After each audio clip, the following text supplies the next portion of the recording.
Oy, itong issue ha ng ethics complaints, no? Yung pagdududa sa integridad ng ilang senador dahil sa nahaharap sila sa yung ilan nahaharap sa ethics complaint ay nagpapakita ng pangangailangan ng seryosong harapin yung kanilang pananagutan, no? Ang pagkaantala ng kompletong komposisyon ng Ethics Committee ay nagpapahina po sa tiwala ng publiko at nagiiwan ng impresyong may pinapaboran o pag-iwas sa pananagutan.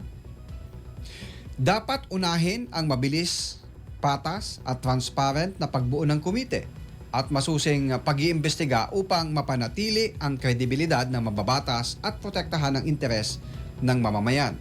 Hindi ba importante para sa mga senador na malaman yung katotohanan doon sa pag-question ng kanilang kredibilidad, doon sa kanilang accountability? Bakit pinapatagal ang pagbuo nitong Ethics Committee? Oo, may pananagutan ang Senado sa hindi pa nabubuo na Ethics Committee. Kailan ba sila pumasok? Ang 20th Congress. Noong Hunyo.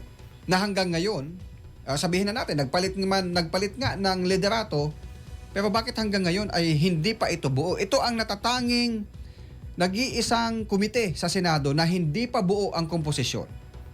Bilang institusyon, responsibilidad nito na siguraduhin ang maayos at kompletong pag-organisa ng Ethics Committee at ang agarang pagresolba sa mga reklamo.